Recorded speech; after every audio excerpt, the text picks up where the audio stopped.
So today I want to finish up on this jig here that I started.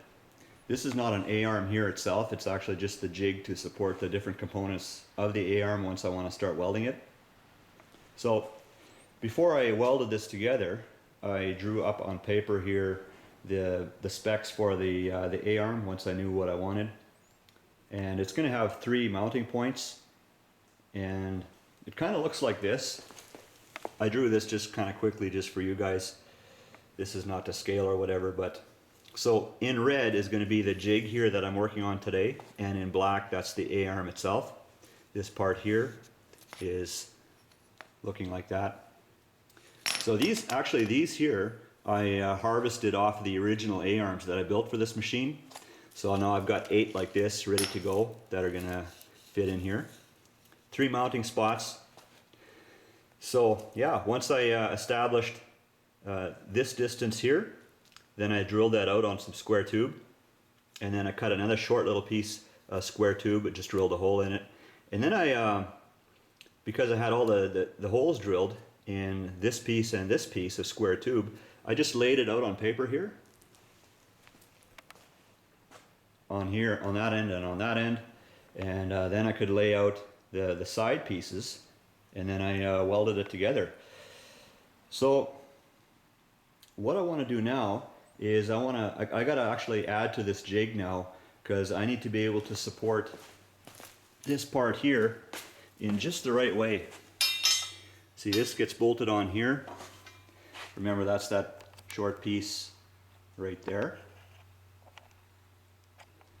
So now I want to be able to bolt this one on. Already have the hole. I'll bolt this on here, and I want to make a jig to be able to support this piece in just the right position, not too low and not off to the side. And how I'm going to do that is I'm going to take another one just like that, and I'm going to drill a hole here right in the middle, exactly between these 2 holes, and then I'll bolt another short piece on like that, and then I'll take a piece of round tube that fits inside that one and the one that I'm going to bolt onto here, and bolt them together. Just give me a sec here and I'll show you what I mean. I always have to turn the radio off when you guys are in the shop here, because otherwise, you know, Smokey the copyright bear gets all mad and stuff. So using my tape that I got from the dollar store the other day, I'm just taking a measurement from the inside of this hole to the inside of this hole, and I'm using 10 as a good starting point. If I use this end of the tape, you know, trying to measure off of that, it's pretty tough. So I'm just starting with 10 here, and then measure to here, and then I can find my center pretty quickly. And I already put a center punch in it, you know, just a center punch like this. I'm going to start with a small drill bit first, because if I use a big one right off the bat, a big drill bit has a tendency of walking around, and it could work its way away from that mark that I put on there.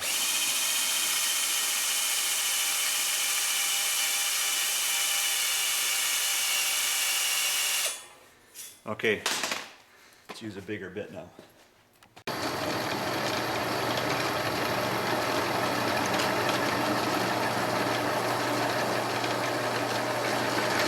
So nice thing actually about making a jig is if I destroy an A-arm once the machine is driving, then I've got a jig I can whip up an exact duplicate, you know. So anyways, this is the hole that I just drilled. So I'm going to stick a bolt in there now. I'll do the same thing at this end.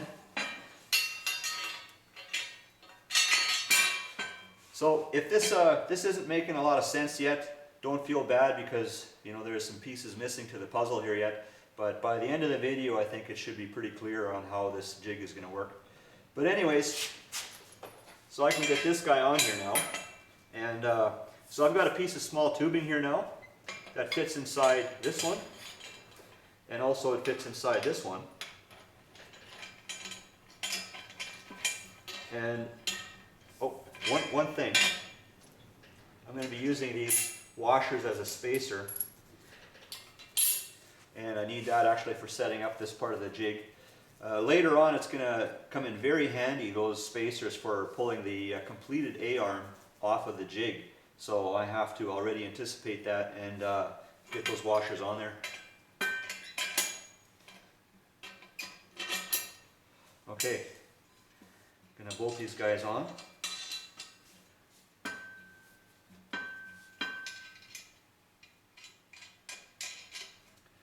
It's kind of like a telescopic, piece here. But anyways, now what I want to do is I want to weld this piece of tubing to the jig, and then I'm going to disassemble it, and I think very soon it'll make sense what I'm doing here. So when you guys weren't looking here, I cut a couple of cross pieces and welded them in right here, and then I also welded the cross pieces to that smaller piece of tubing, the one that inserts into the bigger end ones. So what I'm going to do now is I'm going to make a cut here with my cutting disc, and all this stuff back here I can remove it. I'll take that bolt out of there. I won't even need that bolt hole anymore. So let me get that done, then I'll show you what that looks like. So here's how this jig works. So I've got this all completed now, and I can take this piece here, I'll slide that on to the smaller piece of tubing, and then I can slip in my washers here that I'm using as a spacer. I got my bolt, so tighten it up. So from here I can take some other tubing that I've already got set up for the rod ends on the end here.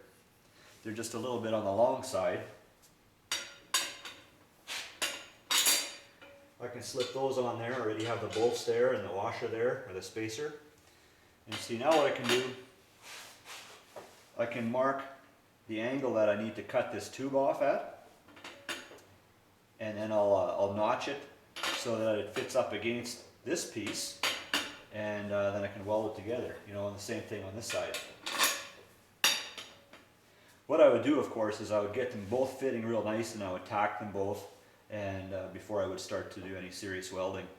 But that's basically how this jig works. So, and I can make as many A-arms as I want, and the dimensions will be the same on all of them, So this is going to be for the back, and for the front I haven't, I'm not up to there yet, but the front A-arms may have a bit of a different shape to them, but I'll cross that bridge once I get there. But anyways, here's another video for you guys. Thanks for checking it out.